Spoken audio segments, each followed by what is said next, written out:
Welcome back to my channel study with Tuba. आज हम लोग करने जा रहे हैं अपने साइंस सब्जेक्ट के चैप्टर नंबर 4 की शुरुआत, जो कि है सॉर्टिंग मटेरियल्स इनटू ग्रुप। इसके पहले के तीनों चैप्टर हम कंप्लीट कर चुके हैं। अगर आपने वो वीडियो नहीं देखा तो मैं डिस्क्रिप्शन बॉक्स में उसका लिंक डाल दूँगी, आप वहाँ से जाके चेकआउट कर सकते हैं। तो let's start our new chapter, sorting materials into group. Materials क्या होता है? मटेरियल्स होते हैं पदार्थ, ठीक है। For example wood, plastic, glass, ये सब क्या है? ये सब हैं मटेरियल्स। ग्रुप्स मतलब तो पता ही आपको, ग्रुप्स। सॉर्टिंग का क्या मतलब होता है? सॉर्टिंग मतलब कि छांटना, ठीक है। मटेरियल्स को ग्रुप में बांटना, पहले मटेरियल्स को छांटना फिर उनको ग्रुप्स में बांटना। ऑब्जेक्ट्स अराउंड अस, ऑब्जेक्ट्स क्या होता है? ऑब्जेक्ट्स मतलब कि सामान, हमारे आसपास के जो सामान हैं। For example bat, ball, chair, table, ये सब क्या है? ऑब्जेक्ट्स हैं। अराउंड अस, ऑब्जेक्ट मतलब कि सामान। ऑब्जेक्ट अराउंड अस, हमने अभी तक पढ़ा है कि हमारे पास फूड में काफ़ी सारी वैरायटी है, हमारे पास कपड़ों में भी काफ़ी सारी वैरायटी है, क्लोथ्स में। लेकिन सिर्फ फूड एंड क्लोथ्स में ही नहीं, हमारे पास ऑब्जेक्ट्स में भी काफ़ी सारी वैरायटी है। आपने देखा होगा अपने आसपास चेयर, बुलेट कार्ट मतलब होता है बैलगाड़ी, bullet cart, cycle, cooking utensils मतलब वो सामान जो खाना बनाने में यूज़ होते हैं। फॉर एग्जांपल स्पून, नाइफ़, ये सब क्या होते हैं? Cooking utensils. बुक्स, क्लोथ्स, ये सारे ऑब्जेक्ट्स हैं जो हमारे आसपास मौजूद होते हैं। और ये सारे ऑब्जेक्ट अलग अलग कलर के होते हैं, अलग अलग शेप में होते हैं और अलग अलग यूजेस में इनका यूज़ किया जाता है। अलग अलग काम के लिए इनका इस्तेमाल किया जाता है। ये रहे आपके फॉर एग्ज़ाम्पल, ये हैं सारे डिफरेंट ऑब्जेक्ट्स जो हमारे आसपास मौजूद होते हैं, ठीक है। हमारे आसपास बहुत सारे ऑब्जेक्ट्स मौजूद होते हैं, ठीक है। अलग अलग कलर के, अलग अलग शेप के हमारे आसपास बहुत सारे ऑब्जेक्ट्स प्रेजेंट होते हैं। आपको एक काम दिया हुआ है इन्होंने, आपको क्या करना है? अपने आसपास देखना है और ऐसे ऑब्जेक्ट्स को आइडेंटिफाई करना है जो राउंड शेप में होते हैं, जिनका आकार गोल होता है, गोलाकार होते हैं, ठीक है। ऐसे ऐसे ऑब्जेक्ट्स को आइडेंटिफाई करिए, फिर उसके बाद एक लिस्ट बनाइए। उस लिस्ट में आप उन सारे ऑब्जेक्ट्स के नाम लिखिए। फॉर एग्ज़ाम्पल रबर बॉल होती है ना, बैट बॉल की बॉल, वो गोल होती है, राउंडेड शेप होती है।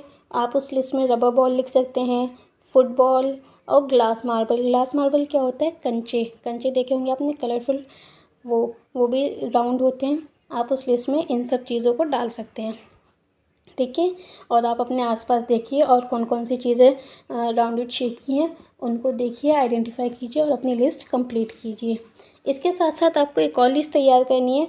उस लिस्ट में आपको ऐसे ऑब्जेक्ट्स लिखने हैं जो पूरे राउंड नहीं होते, ठीक है, जो पूरे राउंड नहीं होते। फॉर एग्ज़ाम्पल एप्पल दिखने में तो थोड़ा सा राउंडेड लगता है, बट वो पूरा राउंड नहीं होता। ऑरेंज, अर्थन पिक्चर मतलब कि घड़ा देखा होगा ना, जिसमें पानी रखते हैं, वो वाला घड़ा। ये कुछ ऐसा ऑब्जेक्ट्स हैं जो फुल राउंड नहीं होते पर दिखने में थोड़े से राउंडेड शेप में होते हैं। ऐसे ऑब्जेक्ट्स की आपको अलग से एक लिस्ट बनानी है, ठीक है। अब अगर आप चाहें तो इन लिस्ट में उन ऑब्जेक्ट्स को भी ऐड कर सकते हैं जो ईडेबल होते हैं। ईडेबल मतलब कि जो खाने वाले ऑब्जेक्ट्स होते हैं। अगर आपको ऐसे ऑब्जेक्ट इंक्लूड करने हैं अपनी लिस्ट में, तो आपने चैप्टर 1 में पढ़े थे ना कुछ ऑब्जेक्ट्स, आपने अपने चैप्टर 1 में टेबल 1.1, 1.2 और 1.3 जो फिल की थी, उस टेबल में आपने कुछ ऐसे ऑब्जेक्ट्स फिल किए थे। फॉर एग्ज़ाम्पल रोटी लिखी थी आपने, रोटी की शेप कैसी होती है? राउंडेड। तो आप वहाँ से हेल्प लेके अपनी लिस्ट में कुछ एडिबल ऑब्जेक्ट्स भी ऐड कर सकते हैं, ठीक है।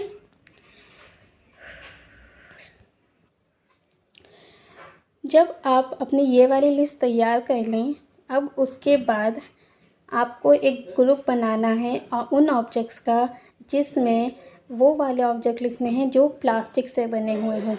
फॉर एग्ज़ाम्पल आपको एक और लिस्ट तैयार करनी है जिसमें उन ऑब्जेक्ट्स के नाम लिखने हैं जो प्लास्टिक से बने हों। फॉर एग्ज़ाम्पल बकेट मतलब कि बाल्टी, lunch box, toys, water container, ये सब प्लास्टिक से बना हुआ होता है। इन सब को आपको एक लिस्ट में लिखना है, ठीक है। आप अपने तरफ से और फाइंड आउट कीजिए कि आप और कौन कौन से ऑब्जेक्ट्स इस लिस्ट में लिख सकते हैं। इसी तरीके से आपको ये वाली लिस्ट तैयार करनी है। अच्छा, हमारे आसपास ऐसे बहुत सारे ऑब्जेक्ट्स हैं जो सिर्फ प्लास्टिक से ही नहीं बल्कि अदर मटेरियल से भी बने हुए होते हैं। There are so many ways to group objects, जिसकी वजह से हम अलग अलग बेसिस पे अपने ऑब्जेक्ट को अलग अलग ग्रुप में डाल सकते हैं। फॉर एग्जांपल, एक लिस्ट हमने प्लास्टिक के बेस पे बनाई, एक लिस्ट हमने राउंडेड शेप के बेस पे बनाई, एक लिस्ट हमने उन ऑब्जेक्ट्स की बनाई जो नियरली राउंडेड हैं, पूरी तरह राउंडेड नहीं है। इसी तरीके से हम अलग अलग तरह से डिवाइड कर सकते हैं अपने ऑब्जेक्ट्स को। अब जो हमने ऊपर एग्जांपल्स देखे, जो हमने ऊपर काम किया, उससे हमें ये पता चलता है कि जितने भी हमारे आसपास ऑब्जेक्ट्स होते हैं उनको हम उनकी शेप के अकॉर्डिंग और उनके मटेरियल यानी कि किस मटेरियल से वो बने हैं उनके अकॉर्डिंग डिवाइड कर सकते हैं, उनका ग्रुप बनाया जा सकता है। हमारे आसपास जितने भी ऑब्जेक्ट हैं वो सिर्फ एक मटेरियल नहीं बल्कि कुछ ऐसे होते हैं जो सिर्फ एक मटेरियल से बने होते हैं, कुछ ऐसे होते हैं जो एक से ज़्यादा मटेरियल से बने होते हैं। फॉर एग्ज़ाम्पल वो मटेरियल कौन कौन से होते हैं? फॉर एग्ज़ाम्पल वो मटेरियल हैं ग्लास, ग्लास मतलब शीशा, metal, plastic, would, cotton, paper, mud और सॉइल मतलब कि मिट्टी, ठीक है, चिकनी मिट्टी या मिट्टी। ये सारे मटेरियल्स हैं जिनसे हमारे आसपास के ऑब्जेक्ट्स बने होते हैं। क्या आप इन मटेरियल के अलावा भी कोई और मटेरियल जानते हैं जिनसे ऑब्जेक्ट बनाए जा सकते हैं? अगर हाँ तो कमेंट सेक्शन में ज़रूर बताएं। अब कहते हैं हम अपनी एक्टिविटी 1। एक्टिविटी 1 में आपको क्या करना है कि जितना हो सके आपको अपने आसपास से उतने ऑब्जेक्ट कलेक्ट करने हैं, ठीक है, जितना पॉसिबल हो। जब आप उन सबको कलेक्ट कर लें, आप कहाँ कहाँ से ले सकते हैं वो ऑब्जेक्ट? कुछ ऑब्जेक्ट ले सकते हैं आप अपने एवरीडे यूजेस से, मतलब पूरे दिन में रोज़ाना की ज़िंदगी में जो ऑब्जेक्ट आप इस्तेमाल करते हैं वो ऑब्जेक्ट ले सकते हैं। कुछ ऑब्जेक्ट आप अपने क्लासरूम से ले सकते हैं, कुछ ऑब्जेक्ट आप अपने क्लासरूम से ले सकते हैं और कुछ आप अपने स्कूल के बाहर से ले सकते हैं, ठीक है। वो सारे ऑब्जेक्ट्स की आपको एक लिस्ट तैयार करनी है और जब आप अपना कलेक्शन तैयार कर लेंगे, जब आप अपनी लिस्ट तैयार कर लेंगे तो आप नोटिस करेंगे कि आपको उस लिस्ट में क्या क्या ऑब्जेक्ट मिले। आपको उस लिस्ट में मिलेंगे chalk, pencil, notebook, rubber, duster, ये सब आपने क्लासरूम से ले लिया। Hammer, nail, soap, spoke of wheel, bat, ये सब आपने अपने एवरीडे यूजेस से ले लिया। हैमर क्या होता है? हैमर मतलब हथौड़ा, सोप मतलब साबुन, ये स्पोक ऑफ व्हील मतलब कि पहिया, ये सब आपने अपने एवरीडे यूजेस से ले लिया। मैच बॉक्स मतलब कि माचिस, सॉल्ट, पोटैटो आपने किचन से ले लिया, ठीक है। ये सारे ऑब्जेक्ट्स आपने अपने लिस्ट में लिख लिए। इसके अलावा आप ऐसे ऑब्जेक्ट्स भी लिख सकते हैं जो आप क्लासरूम में नहीं ला सकते बट वो ऑब्जेक्ट होते हैं। फॉर एग्ज़ाम्पल वॉल एक ऑब्जेक्ट है, ठीक है। वॉल मतलब कि दीवार, ये एक ऑब्जेक्ट है, एक सामान है, बट आप इसको उठा के क्लासरूम में थोड़ी ले जा सकते हैं। तो ये आप सिर्फ अपनी लिस्ट पे ऐड कर लीजिए, लिख लीजिए। Trees, door, tractor and road. Trees मतलब पेड़, ये कुछ ऐसे ऑब्जेक्ट्स हैं जिनको आप उठा के अपने क्लासरूम में नहीं ले जा सकते। डोर मतलब कि गेट, दरवाज़ा, ठीक है। अब इसके बाद आपको क्या करना है, जितना भी आपने सामान कलेक्ट किया, जितनी भी आपने लिस्ट बनाई और सामान कलेक्ट किया, उन सबको आपको 2 ग्रुप में डिवाइड करना है। पहला ग्रुप वो उन ऑब्जेक्ट का होगा जो कि वुड और पेपर से बने हों। पहले ग्रुप में वो ऑब्जेक्ट रखिए जो कागज़ और लकड़ी से बने हुए हों। दूसरे ग्रुप में उन ऑब्जेक्ट को रखिए जो कागज़ और लकड़ी के अलावा किसी और से बने हों, ठीक है, not made of this metals. दूसरे में वो ऑब्जेक्ट रखिए जो कागज़ और लकड़ी के अलावा किसी और मटेरियल से बने हुए हों। इस तरीके से आप अपनी लिस्ट को तैयार कर लीजिए, ठीक है। इसी तरीके से हम उन चीज़ों को भी अलग कर सकते हैं जो चीज़ें हमारे खाने बनाने में इस्तेमाल होती हैं। Let us be little more systematic. चलें अब आप और थोड़ा सा सिस्टमेटिक हो जाएं। अब आप क्या कीजिए, इन्होंने टेबल 4.1 दी हुई है, ठीक है। इन्होंने टेबल 4.1 में 2 कॉलम बनाए हुए हैं। एक कॉलम में लिखा है ऑब्जेक्ट, दूसरे कॉलम में लिखा है मटेरियल्स, ठीक है। 2 एग्जाम्पल भी दिए हुए हैं। इसके अलावा आप अपनी तरफ से जो आपने सामान कलेक्ट किया था वो सब लिखिए इस टेबल में, यहाँ पर फिल कीजिए और इस टेबल को कंप्लीट कीजिए। अब देखते हैं कि इस टेबल में करना क्या है। टेबल में क्या करना है, पहले कॉलम में लिखिए ऑब्जेक्ट, मतलब कि क्या सामान है, ठीक है। For example plate. फिर लिखिए material that they are made of, मतलब कि वो सामान किस मटेरियल से बना है। हमने लिखा प्लेट। प्लेट किससे बनी होती है, स्टील से, ग्लास से और प्लास्टिक से, ये उसके हो गए मटेरियल्स। दूसरा एग्जांपल है पेन। पेन किस मटेरियल से बना है, पेन बना है प्लास्टिक और मेटल से। इसी तरीके से आप अपने लिस्ट को कंप्लीट कर लीजिए। एक तरफ ऑब्जेक्ट लिखिए, दूसरी तरफ वो ऑब्जेक्ट किस मटेरियल से बना हुआ है वो लिखिए, ठीक है। Column 1 data no not. फिर उसके बाद आपकी दी हुई है एक्टिविटी 2। एक्टिविटी 2 में क्या करना है, एक्टिविटी 2 में इन्होंने कुछ ऐसे कॉमन मटेरियल्स लिखे हुए हैं, दिए हुए हैं ऑलरेडी, और आप चाहें तो अपने पास से भी और ऐड कर सकते हैं। कॉलम 1 में इन्होंने कुछ कॉमन मटेरियल्स दिए हुए हैं। कॉलम 2 में उन मटेरियल से कौन कौन से ऑब्जेक्ट हैं जो हमारे आसपास मौजूद हैं और वो ऑब्जेक्ट उन मटेरियल से बने हुए हैं, वो सब लिखे हुए हैं। फॉर एग्ज़ाम्पल पहला मटेरियल है वुड, ठीक है। अब वुड से कौन कौन सा सामान हमारे आसपास हमें नज़र आता है, वुड से हमें आसपास हमारे चेयर मिलती है, टेबल मिलता है। प्लफ, प्लफ मतलब खेती में यूज़ होता है, ये एक टूल है, ठीक है। बुलक कार्ट मिलती है, मतलब कि बैलगाड़ी मिलती है, उसके पहिए मिलते हैं। ये हो गए ऑब्जेक्ट्स जो वुड से बने हुए होते हैं। इसी तरीके से पेपर, पेपर से क्या क्या बना होता है, पेपर से बुक बनी होती है, नोटबुक बनी होती है, न्यूज़पेपर बनी होती है, ये सब पेपर से बने होते हैं। इसी तरीके से इन्होंने मटेरियल दिया हुआ है लेदर। लेदर से आप लिखिए कि लेदर से कौन कौन से ऑब्जेक्ट बने होते हैं। फॉर एग्जांपल लेदर की जैकेट देखी होगी, है ना आपने, लेदर की जैकेट होती है और बेल्ट होती है। ये सारे ऑब्जेक्ट हैं जो हम अपने आसपास देखते हैं।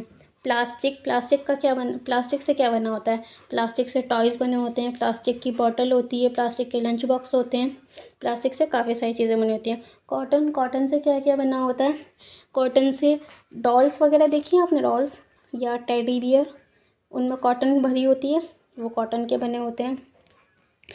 या फिर वो हमने चैप्टर 3 में पढ़ा था, वो दिए की जो बत्ती होती है ना, वो भी कॉटन की बनी हुई होती है। ऐसे कुछ एग्जांपल्स आप लिख सकते हैं इसमें। अपने एक्टिविटी 1 और एक्टिविटी 2 कंप्लीट करी।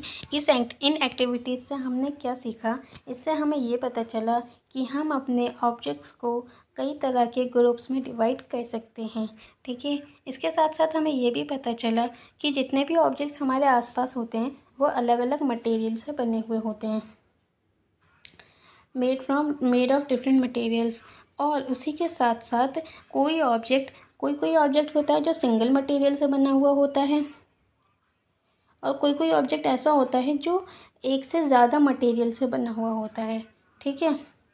और इसके साथ साथ एक मटेरियल अलग अलग तरह के ऑब्जेक्ट बना सकता है, ठीक है। ये सारी चीज़ें हमने अपनी एक्टिविटी 1 और एक्टिविटी 2 से सीखी। अब हमें ये कैसे पता चलेगा कि कौन सा मटेरियल कौन सा ऑब्जेक्ट को बनाने के लिए यूज़ करना चाहिए। इसके लिए तो हमें मटेरियल के बारे में और जानना पड़ेगा, तभी तो हमें पता चलेगा कि उस मटेरियल से क्या बनना चाहिए और क्या नहीं। इसी तरीके से यहाँ पर बूझो भी सोच रहा है, बूझो जानना चाहता है कि हमने ये देखा कि कुछ मटेरियल्स ऐसे होते हैं जो सिर्फ़ एक तरह का नहीं बल्कि कई तरीके के ऑब्जेक्ट बनाते हैं, ऐसा है क्या? ओके, तो अब अगर हमें ये जानना है कि हम कौन से मटेरियल से कौन सा ऑब्जेक्ट बनाएं, उसके लिए हमें अपने मटेरियल की प्रॉपर्टी जाननी होगी, मतलब कि अपने मटेरियल की खासियत जाननी होगी। उस मटेरियल में ऐसी क्या खासियत है जो हम यूज़ कर सकते हैं अपने ऑब्जेक्ट को डिसाइड करने के लिए। इसलिए अब हम पढ़ेंगे properties of materials. Properties of materials. अच्छा, क्या कभी आपने सोचा है कि जो टम्बलर होता है वो ग्लास या मेटल से ही क्यों बना होता है? टम्बलर क्या होता है, जो हमारे ग्लास होते हैं ना, स्टील का ग्लास या शीशे का ग्लास जिसमें हम पानी या कुछ भी जूस वगैरह पीते हैं, उसको बोला जाता है टम्बलर।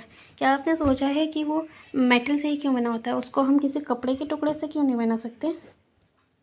अगर हम ऐसा करें, ठीक है, अगर हम अपने चैप्टर नंबर 3 में जो हमने एक्सपेरिमेंट किया था उसको याद करते हुए, उसको दिमाग में रखते हुए हम ऐसा करें, टम्बलर को एक कपड़े के टुकड़े से बनाएं, तो क्या होगा, अगर हम उस टम्बलर में कोई भी लिक्विड डालेंगे तो वो लिक्विड उसमें से पास होना शुरू हो जाएगा। कपड़े के टुकड़े में से वो लिक्विड ड्रॉप बाय ड्रॉप पास होना शुरू हो जाएगा।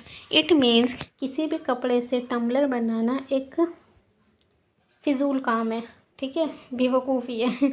बेवकूफ़ी तो नहीं है, बट ये एक फ़िजूल काम है। टम्बलर इसीलिए किन चीज़ों से बना होता है? टम्बलर बना होता है ग्लास, प्लास्टिक, मेटल या और कई और मटेरियल से। टम्बलर एक कोई ऐसे मटेरियल से बना होता है जो पानी को या लिक्विड को अपने अंदर अच्छे से होल्ड कर पाए, उसको लीक ना होने दे, ठीक है। इसलिए हम टम्बलर बनाने के लिए इन सारे मटेरियल्स का यूज़ करते हैं। कोई भी कुकिंग वेसल बनाने के लिए पेपर लाइक मटेरियल का यूज़ करना ठीक नहीं होगा। वो भी एक तरह का फिजूल काम ही होगा, क्योंकि वो हमारे काम की तो होगी नहीं और हमारा काम ख़राब कर देगी, ठीक है। इसीलिए जब भी कोई ऑब्जेक्ट हम बनाने जाते हैं उसका ये डिसाइड करना कि वो किस मटेरियल से बनेगा, वो डिपेंड करता है 2 चीज़ों पे। सबसे पहला तो उस मटेरियल की प्रॉपर्टी, ठीक है, वो मटेरियल कैसा है और वो दिखने में कैसा है या उसकी खासियत क्या है, सबसे पहला ये। दूसरा ये कि हम उस मटेरियल से जो ऑब्जेक्ट बनाना चाह रहे हैं वो ऑब्जेक्ट आगे जाके किस यूज़ में आएगा, ये भी बहुत इंपॉर्टेंट है, ठीक है। और जैसा हमने अभी यहाँ पढ़ा ना कि अगर हमें टम्बलर बनाना है, टम्बलर हमने कपड़े की पीस से बना दिया। टम्बलर काम करता है पानी को अपने अंदर होल्ड करने का या किसी भी लिक्विड को अपने अंदर होल्ड करने का। अगर हमने वो कपड़े की पीस से बना दिया तो वो बेकार हो जाएगा। क्यों? क्योंकि उसमें से ड्रॉप बाय ड्रॉप पानी या लिक्विड लीक होता रहेगा, तो वो तो हमारे लिए फिर फिजूल हो गया। इसीलिए वो ऑब्जेक्ट आगे जाके किस यूज़ में आने वाला है ये ध्यान में रखना भी ज़रूरी होता है। यहाँ पर कुछ प्रॉपर्टीज़ दी हुई हैं जिनको हम पढ़ेंगे। सबसे पहली प्रॉपर्टी है अपीयरेंस। अपीयरेंस क्या होता है? अपीयरेंस मतलब होता है कि वो मटेरियल किस तरह का है दिखने में, ठीक है। किसी भी मटेरियल, कोई भी मटेरियल दिखने में कैसा है वो कहलाते हैं उस मटेरियल की अपीयरेंस। मटेरियल्स दिखने में एक दूसरे से काफ़ी डिफरेंट होते हैं, जैसे कि वुड यानी कि लकड़ी, वो लोहे से बिल्कुल अलग होती है दिखने में, ठीक है। Would is different from iron in looks की बात हो रही है यहाँ, दिखने की भी। वुड आयरन से बिल्कुल अलग नज़र आती है। इसी तरह आयरन कॉपर और एल्यूमिनियम से दिखने में बिल्कुल अलग होता है, ठीक है। लेकिन इसके साथ साथ आयरन, कॉपर और एल्यूमिनियम में कुछ ऐसी प्रॉपर्टी हैं जो सिमिलर है, ठीक है। कुछ ऐसी बातें हैं जो तीनों में मौजूद हैं, लेकिन वही बात या वही प्रॉपर्टी वुड में मौजूद नहीं है। इसी चीज़ को कहते हैं अपीयरेंस। मटेरियल की अपीयरेंस को अच्छे से समझने के लिए हमें एक्टिविटी 3 करनी पड़ेगी। एक्टिविटी 3 में क्या है, आपको अलग अलग मटेरियल के स्मॉल पीसेस कलेक्ट करने हैं। फॉर एग्जांपल आपको पेपर लेना है, आपको कार्डबोर्ड लेना है, would, copper wire, aluminium sheet, chalk, ये कुछ मटेरियल्स हैं। इनको आप लीजिए, इकट्ठा कीजिए और उसके बाद आप उनको नोटिस कीजिए कि क्या वो शाइन कर रहे हैं ऑब्जेक्ट, क्या वो ऑब्जेक्ट चमक रहे हैं। चमक रहे हैं मतलब कि शाइन कर रहे हैं। क्या वो ऑब्जेक्ट शाइनी हैं? अगर हैं तो उन ऑब्जेक्ट को उठाकर एक साइड में कर लीजिए। अब हम क्या करने जा रहे हैं, अब हम 2 लिस्ट बनाने जा रहे हैं। पहली लिस्ट में तो हमारे वो ऑब्जेक्ट आएंगे जो शाइन कर रहे हैं, दूसरी लिस्ट में हमारे वो ऑब्जेक्ट आएंगे जो शाइन नहीं कर रहे हैं, ठीक है। अब जब आपने जो ऑब्जेक्ट कलेक्ट किए उन ऑब्जेक्ट्स को आपकी टीचर कट करेंगी।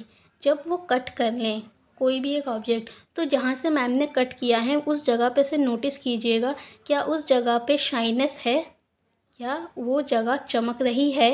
अगर हाँ तो उस ऑब्जेक्ट को भी उठाकर आप अपने शाइनिंग ऑब्जेक्ट वाली लिस्ट में डाल दीजिए। अगर नहीं तो दूसरी लिस्ट में डाल दीजिए। आप यही सारी चीज़ें बाकी मटेरियल्स के साथ ट्राई कीजिए और उनको नोटिस कीजिए कि कौन सा शाइन कर रहा है, कौन सा शाइन नहीं कर रहा, और उनको लिस्ट में अपने उठा के रख दीजिए। पहली लिस्ट है हमारी विद लस्टर या विद शाइन, मतलब कि वो वाले ऑब्जेक्ट जो शाइन कर रहे हैं, जिनमें शाइन है, जिनमें चमक है। दूसरी लिस्ट है हमारी विदाउट लस्टर, जिसमें चमक नहीं है। अब अगर सपोज़ कीजिए कोई ऑब्जेक्ट हम कट नहीं कर पा रहे, तो कटिंग करने के अलावा आप उस मटेरियल का ऊपर का हिस्सा रब कीजिए, ठीक है। सैंड पेपर होता है एक, उस सैंड पेपर से आप उस मटेरियल के ऊपर के हिस्से को रगड़िए। अगर आप ऐसा करें फिर उसके बाद जहाँ से आपने रगड़ा वहाँ से देखिए कि क्या वो मटेरियल शाइन कर रहा है। अगर हाँ तो उसको भी आप अपनी लिस्ट में ऐड कर लीजिए। कभी तो वो मटेरियल जिनमें लस्टर है यानी कि जो शाइन कर रहे हैं वो होते हैं यूजुअली मेटल्स। ऐसे मटेरियल कौन से होते हैं? वो होते हैं यूजुअली मेटल्स। फॉर एग्ज़ाम्पल आपने जो ऑब्जेक्ट्स रखे हैं शाइनिंग वाली लिस्ट में आप देखेंगे तो उसमें यूजुअली मेटल नज़र आएगा आपको। आयरन दिखेगा, कॉपर दिखेगा, एल्युमिनियम और आपको ये सारे ऑब्जेक्ट दिखेंगे उस लिस्ट में। इनके साथ साथ गोल्ड भी एक एग्ज़ाम्पल है मेटल का। और ये कुछ ऐसे मेटल्स हैं जो जिनके अंदर शाइनिंग, जिनके अंदर लस्टर होता है। अब ऐसा क्यों हुआ कि जो मटेरियल हम नोटिस कर रहे थे पहले तो वो डल दिख रहा था, लेकिन जब हमने उसे कट किया तो जहाँ से कट किया वहाँ से वो शाइन कर रहा था। या कोई मेटल ऐसा था जिसको हमने सैंड पेपर से रब किया, जहाँ से रब किया वहाँ से वो शाइन कर रहा था। ऐसा क्यों होता है? ऐसा इसलिए होता है क्योंकि कभी कभी मेटल जो है वो एटमॉस्फेयर की वजह से अपनी शाइननेस वो खो देते हैं और डल दिखने लगते हैं। एटमॉस्फेयर मतलब कि हवा की वजह से, हवा की वजह से या जो एटमॉस्फेयर में मॉइस्चर होता है उसकी वजह से वो मेटल अपनी शाइनेस खो देते हैं और डल दिखने लगते हैं। इसीलिए जब हमने उन्हें कट किया या जब हमने उन्हें रब किया वो उसी जगह से शाइन कर रहे थे। जब कभी आप किसी आयरन स्मिथ की वर्कशॉप पे विज़िट करें, मतलब कि किसी लोहार की दुकान पे जाएं, तो आप वहाँ नोटिस कीजिएगा कि जो आयरन बार या जो भी रॉड वो फ्रेशली कट कर रहा होगा वो उसी सरफेस पे से शाइन कर रहा होगा। ठीक है। दूसरी प्रॉपर्टी है हार्डनेस। अब ये हार्डनेस क्या होता है तो इसे ही समझते हैं अब हम आगे। आप क्या कीजिए, आपने डिफरेंट मटेरियल्स लीजिए, ठीक है। और जब आप उसको अपने दोनों हाथों से दबाएंगे तो उनमें से कुछ मटेरियल ऐसे होंगे, कंप्रेस मतलब होता है दबाना, उनमें से कुछ मटेरियल ऐसे होंगे जो ईजिली कंप्रेस हो जाएंगे, कुछ मटेरियल ऐसे होंगे जो कंप्रेस नहीं हो पाएंगे, हार्ड होगा उनको कंप्रेस करना। इसी तरह आप एक मेटल की चाबी लीजिए और उसको अलग अलग मटेरियल को स्क्रैच करना शुरू कीजिए। स्क्रैच मतलब कि कुरेदना शुरू कीजिए। फॉर एग्ज़ाम्पल आप उस मेटल की से वुड को स्क्रैच कीजिए, एल्युमिनियम को स्क्रैच कीजिए, पत्थर के टुकड़े को स्क्रैच कीजिए, नेल, कैंडल, चॉक, इन सबको स्क्रैच करने स्टार्ट कीजिए। मेटल की को इन डिफरेंट मटेरियल्स पे स्क्रैच करने ये शुरू करेंगे तो आप देखेंगे कि कुछ मटेरियल ऐसे हैं जो इजीली स्क्रैच हो जा रहे हैं, कुछ मटेरियल ऐसे हैं जो स्क्रैच नहीं हो पा रहे या जिनको स्क्रैच करने में थोड़ी बहुत मुश्किल आ रही है। ठीक है। इसीलिए ऐसे मटेरियल जो इजीली कंप्रेस हो जाएं या इजीली स्क्रैच हो जाएं, इजीली मुड़ जाएं या इजीली कुरेदी जा सकें, वो होते हैं सॉफ्ट मटेरियल्स। उनकी प्रॉपर्टी होती है सॉफ्ट। और वो मटेरियल जो कंप्रेस करने में हार्ड होते हैं, डिफ़िकल्ट होते हैं, वो मटेरियल होते हैं हार्ड। ठीक है। यही होती है मटेरियल की सॉफ्टनेस और मटेरियल की हार्डनेस। फॉर एग्ज़ाम्पल कॉटन और स्पंज जो हैं वो सॉफ्ट मटेरियल्स हैं। आप कॉटन को आसानी से अपने दोनों हाथों से दबा सकते हैं या एक हाथ से भी दबा सकते हैं। स्पंज को आप आसानी से अपने हाथ से दबा सकते हैं, तो वो कौन से हुए? Soft materials. लेकिन उसी तरह आयरन को आप आसानी से कंप्रेस नहीं कर सकते। आयरन को आप आसानी से अपने हाथ से दबा या मोड़ नहीं सकते। क्यों? क्योंकि आयरन होता है हार्ड, वो है उसकी हार्डनेस। ओके। अब आपको समझ में आया कि हार्डनेस और सॉफ्टनेस मटेरियल की क्या होती है। In appearance, material can have different properties like lusters, hardness, be rough or smooth. Appearance में मटेरियल की अलग अलग प्रॉपर्टी हो सकती हैं। फॉर एग्ज़ाम्पल उस मटेरियल में लस्टर है या नहीं, वो मटेरियल शाइन कर रहा है या नहीं, क्या वो मटेरियल हार्ड है या वो मटेरियल सॉफ्ट है, या वो मटेरियल रफ़ है यानी कि खुदरा सा है, ये स्मूथ है। ठीक है। ये अपीयरेंस में ये सारी प्रॉपर्टीज़ हो सकती हैं मटेरियल्स की। क्या आप और कोई सी मटेरियल की प्रॉपर्टी को सोच सकते हैं जो उसकी अपीयरेंस में नज़र आए हमें? अगर हाँ तो प्लीज़ कमेंट सेक्शन में उसका जवाब दें।